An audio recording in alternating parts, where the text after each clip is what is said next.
Tube Tamil வணக்கம். பாகிஸ்தானில் நடைபெற்ற பேச்சுவார்த்தை முறிவடைந்தது. தனது அணியை பாகிஸ்தான் சென்று இறங்க வேண்டாம் என்று டொனால்ட் ட்ரம்ப் நிறுத்தினார். இரு தரப்பிற்கும் இடையே மிக ஆழமாக புரையோடிய வெறுப்பு வெடித்து சிதறியிருக்கின்றது.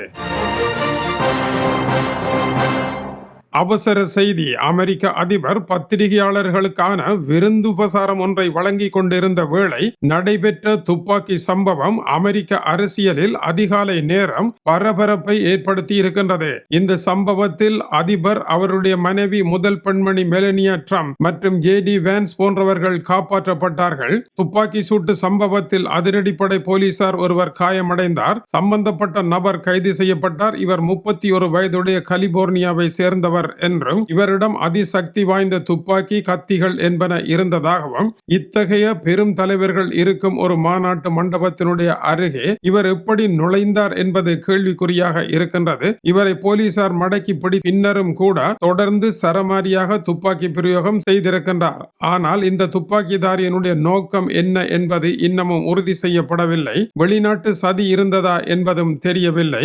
அதிபரை பொறுத்தவரையில் தன்னையே இவர் குறிவைத்திருப்பதாக கூறுகின்றார். ஆனால் பாதுகாப்பு பிரிவு இன்னமும் அதை உறுதி செய்யவில்லை.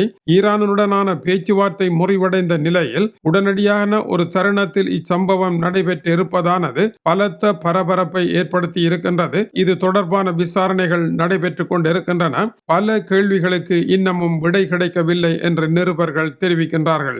எப்படி இப்படியான இடத்திற்குள் இவர் வந்தார்? இவருடைய துப்பாக்கி பிரயோகம் எந்த இடத்தில் சரியாக நடைபெற்றது? இவர் எத்தனை தடவைகள் துப்பாக்கி பிரயோகம் செய்தார்? இவருடைய துப்பாக்கி பிரயோகத்திற்கும் அதிபருக்கும் இடையில் இருந்த இடைவெளி என்ன? இவை குறித்த பூரணமான செய்திகள் வந்து கொண்டிருக்கின்றன. தொடர்ந்து இணைந்திருங்கள்.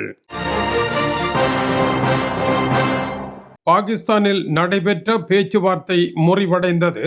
தனது அணியை பாகிஸ்தான் சென்று இறங்க வேண்டாம் என்று டொனால்ட் ட்ரம்ப் நிறுத்தினார். இரு தரப்பிற்கும் இடையே மிக ஆழமாக புரையோடிய வெறுப்பு வெடித்து சிதறியிருக்கின்றது. இந்த பேச்சுவார்த்தை முறிவடைவதற்கு முக்கிய காரணம் என்ன?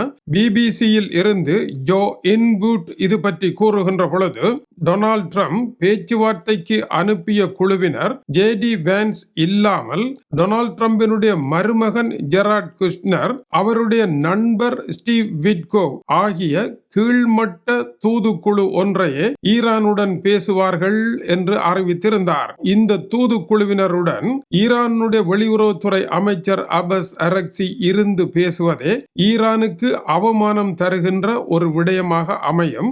ஈரானுடைய மிக முக்கிய தலைவர்களில் ஒருவர் அப்பாஸ் அரக்சி என்பதனால் ஈரான் இதை அவமானகரமான ஒரு செயலாகவே பார்த்தது. அமெரிக்காவினுடைய உப அதிபர் JD வான்ஸ் இந்த இடத்திற்கு வரமாட்டார் என்றும் ஸ்டாண்ட் பையில் வைக்கப்பட்டிருக்கின்றார் என்றும் பேச்சுக்கள் சரியாக வந்தால் அனுப்பலாம் என்று கூறியதன் மூலமாக ஈரானை மட்டமாக டொனால்ட் ட்ரம்ப் கருதியிருந்தார். இது பேச்சுக்கள் முறிவதற்கு முக்கிய காரணமாகும். அமெரிக்காவை பொறுத்தவரை முற்றுகையை விலத்தி ஒரு நம்பிக்கையை காட்டாமல் மேலும் கடற்படை கப்பலை புதிதாக அனுப்பிவிட்டு முக்கியமான பேச்சுவார்த்தையில் பேசி இணக்கப்பாடு ஒன்று ஏற்படுமாக இருந்தால் அதில் கையொப்பமிடக்கூடிய தகுதியில் இருக்கின்ற JD வான்ஸை அனுப்பாமல் இவர்களை அனுப்புவதென்பது ஒப்பந்தம் ஒன்று நிறைவேறாது என்கின்ற நிலைதான் டொனால்ட் ட்ரம்பினுடைய அணுகுமுறையாக இருந்தது. இதனால் தான் இந்த குழுவினர் பாகிஸ்தானில் வந்து இறங்குவதற்கு முன்னதாகவே ஈரானுடைய தூதுக்குழு பாகிஸ்தானினுடைய ராணுவ ஜெனரலுடன் பேசிவிட்டு தங்களுடைய திட்டத்தை கையளித்து விட்டு அங்கிருந்து மதியமே புறப்பட்டு சென்று விட்டார்கள். அமெரிக்க அணி வர அதன் பின்னர் புறப்பட்டது என்று இல்லாமலே அவர்கள் வர முன்னரே புறப்பட்டு சென்று விட்டார்கள். எனவே வருகின்ற அமெரிக்க அணியுடன் ஈரான் ஒரு காலமும் பேசாது என்ற தன்னுடைய கௌரவத்தை விட்டு கொடுக்காமல் அங்கிருந்து வெளியேறி இருக்கின்றது. இப்படியான ஒரு நிலையில் பேச்சுவார்த்தை மேசையில் ஈரானுடைய அணி இல்லாத பொழுது அமெரிக்கா யாரை அனுப்பி அங்கு சென்று இறங்கினாலும் அது அமெரிக்காவிற்கு அவமானமாகவே அமையும். இப்படியான ஒரு நிலையில் நாம் பேச்சுவார்த்தைக்கு செல்ல வேண்டிய அவசியம் இல்லை.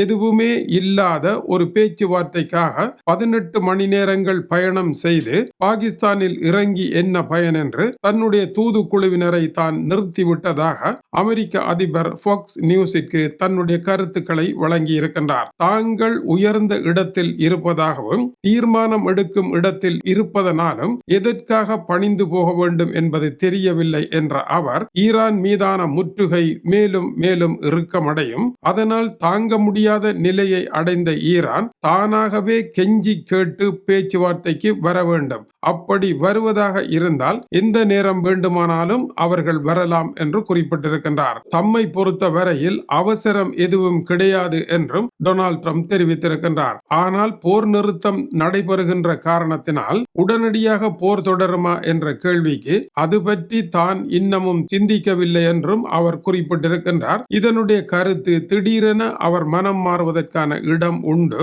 அதேவேளை அக்சியோஸிற்கு வழங்கிய பேட்டியில் இப்போதைக்கு தாக்குதல் நடத்துவதற்கான தேவை இல்லை என்று அவர் குறிப்பிட்டிருக்கின்றார். ஆனால் ஈரான் அமெரிக்காவினுடைய முற்றுகையை உடைக்க முற்படுமாக இருந்தால் உடனடியாக அக்கணமே ஆல் அவுட் வார் என்று கூறப்படுகின்ற எல்லாமே முடிந்து போன ஒரு யுத்தம் ஆரம்பிப்பதற்குரிய எல்லாவிதமான ஆபத்து உட்பாதங்களும் காணப்படுவதாகவும் தெரிவிக்கப்படுகின்றது.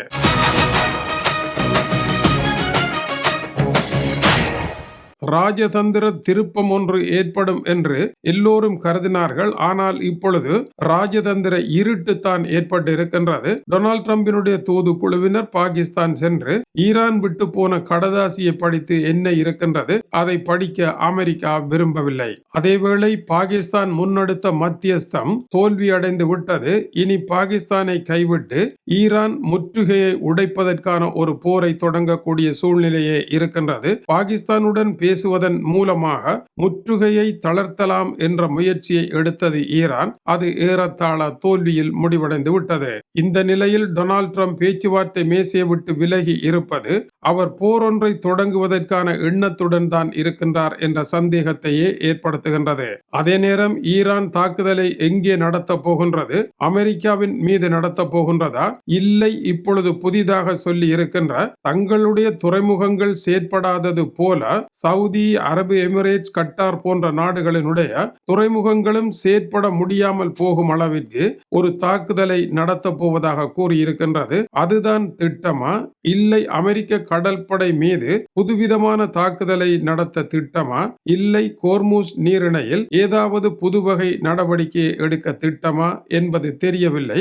ஈரானை பொறுத்தவரையில் அமெரிக்கா எதிர்பாராத இடத்தில், அமெரிக்கா எதிர்பாராத ஒரு களத்தில் தன்னுடைய போரை ஆரம்பிப்பதை ஒரு வியூகமாக கொண்டிருக்கின்றது. எனவே போர் எங்கே நடைபெறப் போகின்றது என்ற களத்தை எப்பொழுதுமே தீர்மானிக்கும் சக்தியாக ஈரானே இருக்கின்றது. அமெரிக்கா இதுதான் போர் என்று வருகின்ற பொழுது அமெரிக்கா விரும்பிய ஒரு கோணத்தில் போரை நடத்தாமல் அமெரிக்கா விரும்பாத ஒரு திசையில் போரை நடத்தி அமெரிக்காவை நிலைகுலைய வைக்கின்ற ஈரான் அமெரிக்காவினுடைய முற்றுகையை எப்படி உடைப்பது என்பது குறித்து மிக தீவிரமான ஆலோசனைகளை நடத்தி அதற்கான திட்டங்களை வகுத்துவிட்டு தான் பாகிஸ்தான் பேச்சுவார்த்தை மேசைக்கு வந்து அதை குழப்பி அடித்துவிட்டு திரும்பி சென்றிருக்கின்றது. எனவே ஈரான் வேறு ஏதோ ஒன்றை செய்ய போகின்றது என்பதே இதனுடைய அர்த்தமாக இருக்கின்றது. இந்த நிலையில் ஈரான் பற்றி புதிய ராஜதந்திர அணுகுமுறை ஒன்றை டொனால்ட் ட்ரம்ப் கையில் எடுத்திருக்கின்றார். ஈரானினுடைய அதி உயர் மத தலைவர் படுகாயம் அடைந்திருக்கின்ற காரணத்தினால் அவரால் செயற்பட முடியவில்லை. ஆகவே அவர் இல்லாத இடத்தில் ஈரானில் பல குழுக்கள் இருந்து தங்களுக்குள் அதிகார போட்டியொன்றை நடத்தி கொண்டிருக்கின்றார்கள். யார் தலைவர் என்றே தெரியாத நிலையில் இவர்கள் இருப்பதனால் பேச்சுவார்த்தையில் யாரை நம்பி எதை பேசுவது என்று தெரியாத நிலையில் எல்லாமே குழப்பமாக இருக்கின்றது என்று குறிப்பிடுகின்றார். ஈரானியரிடம் ஒரு தெளிவான தலைமை இல்லாத பொழுது நாம் 18 மணி நேரம் பறந்து சென்று பேசி என்ன பயன் என்றும் அவர் கேட்டிருக்கின்றார். தொகுப்பு என்ன? ஈரான் மீதான முற்றுகை நீடிக்கும் வரை அமெரிக்காவுடன் பேச்சுக்கள் இல்லை என்று ஈரான் கூறுகின்றது. ஈரான் முழுமையாக அடிபணியும் வரை முற்றுகை விலகாது, பேச்சுக்கள் இல்லை என்கின்றது அமெரிக்கா. இந்த இருவரும் எட்டி தொட முடியாத இரண்டு பெரும் துருவங்களாக நிற்கின்றார்கள். இந்த இரு துருவங்களையும் இணைப்பது மிகவும் கடினமானதாக இருக்கின்றது. சீனா, ரஷ்யா, பிரான்ஸ் போன்ற நாடுகள் இதில் தலையிட்டு ஏதாவது ஒரு புதிய சூழ்நிலையை ஏற்படுத்துமா என்றால் இந்த புதிய சூழ்நிலையை ஏற்படுத்துவதற்கு உரிய அளவிற்கு கோரிக்கைகள் இல்லாமல் இருக்கின்றன. விட்டு கொடுக்க முடியாத நிலையில் தான் இருவரும் நிற்கின்றார்கள். எல்லாவற்றையும் விட்டு கொடுத்து விட்டார்கள். விட்டு கொடுக்க முடியாதது உயிர் மட்டும்தான். இந்த போர்க்களத்தினுடைய உயிர் நாடியை இருவரும் விட முடியாத அபாயமான நிலையில் இருக்கின்றார்கள். பேச்சுவார்த்தை மேசை காலியாக இருக்கின்றது. பாகிஸ்தானுடைய முயற்சிகள் தோல்வியடைந்து விட்டன. இனி அடுத்த கட்டமாக என்ன நடைபெறப் போகின்றது? ஒவ்வொரு நிமிடமும் வித்தியாசமாகவும் புதிதாகவும் செய்திகள் வந்து கொண்டிருக்கின்றன. இணைந்திருங்கள். இது டியூப் தமிழனுடைய உலக செய்திகளுக்காக டென்மார்க்கில் இருந்து கீசே துறை. வணக்கம் உறவுகளை.